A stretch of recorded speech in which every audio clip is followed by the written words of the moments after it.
Jangan lupa like, komen, dan subscribe channel YouTube TVRI Bengkulu dan nyalakan lonceng notifikasinya.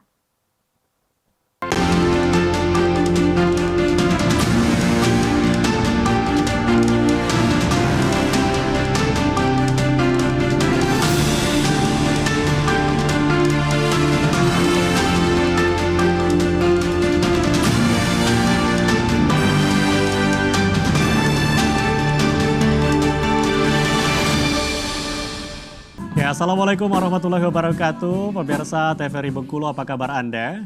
Ya, semoga selalu dalam keadaan sehat dan tentunya masih semangat dalam menjalankan aktivitas hingga saat ini. Ya, pemirsa TVRI Bengkulu, senang sekali saya Afriko Zuhri kembali menjumpai Anda dalam program acara Berendo.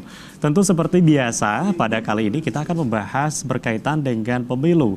Nah, kalau kita bicara pemilu, tema kita pada hari ini akan membahas tema cerdas memilih. Nah, tentu saja ini menjadi tema yang menarik untuk kita bahas tentunya bersama dengan narasumber yang nantinya akan kita bahas bersama. Akan saya perkenalkan terlebih dahulu narasumber yang sudah hadir di studio TVRI Bengkulu kali ini. Yang pertama sudah hadir Bapak Aprianto Kurniawan, selaku Kabag Pengawasan dan Humas Bawaslu Provinsi Bengkulu. Assalamualaikum Pak. Waalaikumsalam. Gimana kabarnya, sehat? Alhamdulillah baik. Alhamdulillah baik, baru ketemu tadi gitu ya.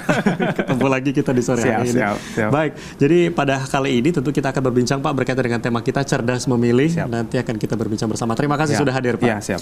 Baik, pemirsa TVRI Bengkulu, tentu saja kali ini juga sudah hadir narasumber kita yang kedua. Sudah ada Bapak Rusman Sudarsono selaku Ketua KPU Provinsi Bengkulu. Assalamualaikum Pak. Waalaikumsalam warahmatullahi wabarakatuh. Gimana kabarnya, sehat? Alhamdulillah sehat. Alhamdulillah sehat. Lancar ya Pak aktivitas di luar? Alhamdulillah lancar. Lagi sibuk-sibuknya. Sekarang lagi tahapan verifikasi nih Pak. Verifikasi administrasi Perbaikan ya? Oke, baik. Terima kasih sudah hadir Pak. Nanti kita akan berbincang bersama berkaitan dengan tema hari ini, membahas terkait dengan cerdas memilih. Nah, pemirsa TVRI Bengkulu, kalau kita bicara terkait dengan cerdas memilih, tentu kita ketahui bahwasanya pada saat ini sedang berlangsung tahapan dari pemilu 2024, di mana nantinya pada puncak Februari kita akan memilih dan melaksanakan pesta demokrasi. Dan tentu tema kali ini membahas terkait dengan cerdas memilih. Ini merupakan satu hal yang penting untuk kita bahas, karena perhelatan pesta demokrasi ini kita akan menentukan tentunya satu sosok pemimpin yang memiliki tauladan dan juga bisa nanti membawa perubahan yang lebih baik ke depan. Dan tentu saja dalam cerdas memilih kita akan memberikan pemahaman kepada masyarakat juga berkaitan dengan politik dan juga bagaimana pendidikan politik yang baik, seperti itu ya Pak. Nah, mungkin kalau kita bicara terkait cerdas memilih sesuai dengan tema kita pada hari ini, mungkin tanggapan terlebih dahulu dari Pak Rusman. Pak Rusman, kalau kita bicara cerdas memilih ini sebetulnya bagaimana sih pemahaman dan juga tanggapan kita Pak? Mungkin dari Pak Rusman terlebih dahulu. Baik, selamat sore pemirsa. Bahwasanya kita dalam memilih itu, masyarakat Indonesia ini memang diharapkan ini memilih dengan segala penuh kehati-hatian, ketelitian, dan menentukan pilihan itu yang sesuai dengan kebutuhan negara atau bangsa pada hari ini. Dan juga dalam masyarakat dalam menentukan pilihan ini juga harus terbebas dari intervensi, baik itu intervensi secara fisik maupun secara psikis. Yang maksudnya masyarakat itu harus bebas dari intervensi secara psikis, itu dari godaan-godaan money politik. Ini harus bebas dia, tidak boleh dibawa tekanan itu, ataupun intervensi dalam bentuk lain. Nah, ini dikatakan bahwasanya masyarakat itu harus cerdas memilih. Ya. Artinya cerdas memilih ini untuk masyarakat tidak terintervensi gitu ya Pak. Nah, itu tadi disampaikan ada money politik dan lain sebagainya. Mungkin kalau dari Bawaslu sendiri selaku Kabag Pengawasan dari Pak Aprianto Kurniawan, kalau kita bicara soal cerdas memilih ini Pak, gimana sih pemahaman kita terkait dengan cerdas memilih khususnya untuk masyarakat seperti apa Pak? Ya baik, terima kasih. Selamat sore untuk seluruh pemirsa TVRI dimanapun berada. Baik, terkait masalah pemilu dan cerdas memilih ini kan, pemilu ini kan tanggung jawab kita bersama Pak. Jadi kerja-kerja pemilu ini kan tidak bisa dibebankan hanya di KPU dan Bawaslu. Artinya seluruh elemen masyarakat bertanggung jawab penuh untuk menyukseskan pemilihan serentak di tahun depan.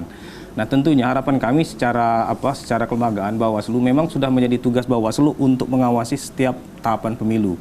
Nah, memang diharapkan masyarakat dalam proses melakukan pengawasan pemilu sepakat seperti yang disampaikan oleh Pak Ketua KPU tadi, bahwa masyarakat ini harus memilih itu sesuai dengan sesuai dengan hati nuraninya. Dia terbebas dari segala macam bentuk intervensi, pengaruh, kemudian itu segala macam hal yang sifatnya negatif. Nah, kami juga berharap bahwa dalam proses penyelenggaraan dan proses pengawasan pemilu ini juga mengharapkan masyarakat itu bisa berperan aktif. Cerdas menurut kami adalah masyarakat itu ikut berperan aktif dalam melakukan pengawasan setiap tahapan pemilu, dan dia juga berperan aktif dalam menyukseskan seluruh rangkaian tahapan pemilu. Artinya kalau kita bicara terkait dengan cerdas memilih, tidak hanya para penyelenggara saja gitu yang harus memang mengerti dan juga memahami, tetapi masyarakat juga harus memiliki peran aktif gitu ya, untuk cerdas memahami, tentunya berkontribusi dan lain sebagainya. Nah, kalau kita bicara juga untuk tahapan saat ini, sebetulnya kalau kita melihat tahapan dari pemilu di 2024 saat ini sudah seperti apa? Sudah sejauh mana Pak? Mungkin dari Pak Rusman. Pada hari ini kita ini masih dalam tahap pencalonan, yaitu masih dalam rangka proses verifikasi administrasi perbaikan bacalek kalau istilahnya, bacalek, dan itu akan kita selesaikan sampai dengan tanggal 31 ini. Oke. Jadi memang tahapan saat ini adalah untuk verifikasi perbaikan pencalonan ini. ya. Oke. Pencalonan. Nah, untuk calon ini nanti apabila mungkin tidak memenuhi syarat dan yang telah ditentukan ini tidak bisa mencalonkan atau memang belum terdaftar, seperti apa ini Pak? Terkait dengan ini kan masih dalam proses verifikasi administrasi ini kan. Masih dalam proses verifikasi administrasi, ya kita lihat dulu nanti apakah mereka ini memenuhi syarat atau tidak memenuhi syarat. Nah, kita masih menunggu petunjuk juga dari KPU RI terkait kalau seandainya nanti ada bacalek ini yang seandainya tidak memenuhi syarat. Apakah ada mekanisme lain lagi? Karena sekarang semangatnya jadi begini, ini Mas, semangat KPU ini melayani dengan prima. Jadi bagaimana nanti kawan-kawan peserta pemilu ini terlayani, terfasilitasi semaksimal mungkin. Jadi celah-celah supaya mereka ini untuk tidak memenuhi syarat itu agak kecil sebenarnya. Selagi mereka memang punya keinginan untuk mencalonkan diri. Karena ruang-ruang itu dibuka oleh KPU RI selagi tidak menyalahi aturan. Nah, jadi makanya kami sekarang masih menunggu petunjuk sampai dengan tanggal 31 ini kami masih proses verifikasi administrasi kan.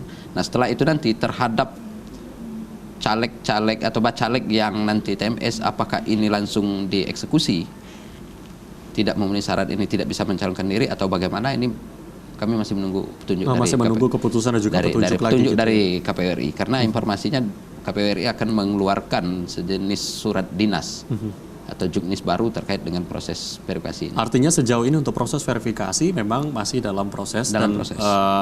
Diberikan kemudahan gitu untuk para calon ini ya. Ya, Pak, diberikan. Tadi. Semangat KPU seperti itu. Semangat sekarang. KPU seperti itu. Baik, nah kalau dari Bawaslu sendiri yang berperan sebagai pengawas gitu ya Pak, dari disampaikan tadi oleh Pak Rusman kalau saat ini dalam tahapan verifikasi untuk perbaikan. Nah, dari Bawaslu sendiri tahapan saat ini seperti apa Pak?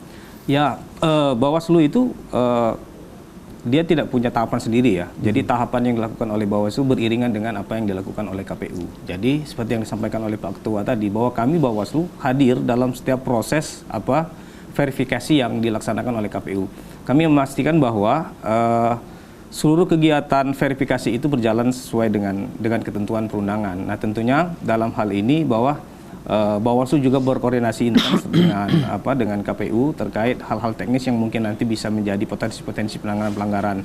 Misalnya kami juga menyampaikan mungkin beberapa hal saran terhadap beberapa hal yang mungkin menurut kami ada potensi-potensi pelanggaran terhadap. Nah, untuk potensi pelanggaran ini, pelanggaran seperti apa kira-kira dalam proses verifikasi ini? Proses verifikasi itu potensi pelanggarannya misalnya terhadap ada beberapa dugaan misalnya syarat-syarat yang tidak memenuhi syarat kemudian itu masih terdapat di bakal calon. Apakah itu sudah diperbaiki atau belum atau seperti apa? Tentunya catatan-catatan seperti itu akan menjadi perhatian Bawaslu untuk sama-sama kita melakukan pengawasan bagaimana calon atau partai politik maupun calon DPD itu memperbaiki persyaratan-persyaratan yang sudah menjadi ketentuan yang sudah ditentukan. Oke, baik. Jadi memang ini sedikit informasi juga untuk masyarakat bahwa memang tahapan saat ini yang sedang berlangsung gitu ya Pak, agar masyarakat juga mengetahui. Nah, kembali ke topik kita di awal berkaitan dengan cerdas memilih. Kalau kita bicara cerdas memilih, artinya ada pemahaman gitu ya pada masyarakat gitu ya. Masyarakat juga harus paham, masyarakat juga harus mengetahui karena kegiatan ini bukan hanya kegiatan kita secara pribadi, bukan kegiatan hanya penyelenggara yang melaksanakan, tetapi kegiatan kita bersama. Nah, kalau kita bicara soal pemahaman, mungkin dari KPU terlebih dahulu Pak Rusman, melihat pemahaman dari masyarakat sejauh ini, seperti apa Pak tanggapannya? Jadi terkait dengan pemahaman masyarakat, sebenarnya tentang pemilu ini saya pikir masyarakat kalau pada tahap sampai dengan verifikasi administrasi ini, tahapan ini sebenarnya masyarakat ini belum begitu ya kira-kira kan. Karena masyarakat ini taunya pemilu itu cuma mencoblos terkadang. Iya. Dia tidak mengetahui proses, bagaimana proses dari awal perencanaan, proses pemutakhiran mata pilih, proses pencalonan, kampanye nanti. Nah, identik pemilu itu nanti cuma di hari H. 14 Februari. 14 Februari itu yang ini. Itu sebenarnya itu kira-kira kalau ininya apa resepsinya sebenarnya itu kan. Hari puncaknya kan itu. Nah, tapi seharusnya masyarakat juga harus mengetahui proses-proses ini. Nanti setelah kita penetapan DCS, daftar calon sementara bacalek, masyarakat ini harus mengetahui. Karena nanti KPU akan mengumumkan kepada publik, kepada masyarakat untuk diberikan tanggapan dan masukan terhadap bacalek yang diumumkan ini, yang masuk dalam DCS. Artinya masyarakat juga harus mengetahui itu. Dan bagaimana juga pada saat pemutakhiran mata pilih. Ini masyarakat juga harus mengetahui dan dilibatkan. Benar, artinya masyarakat ini tidak hanya memahami pada saat itu tadi, pada saat hari puncaknya saja, tetapi dalam proses dan tahapannya masyarakat juga harus mengetahui. Harus mengetahui. Oke, kita akan break sejenak, nanti kita lanjutkan kembali. Baik, pemirsa TVRI Bengkulu masih dalam tema yang sama berkaitan dengan cerdas memilih. Kami akan kembali setelah yang satu ini, jangan kemana-mana, tetap di Berendong.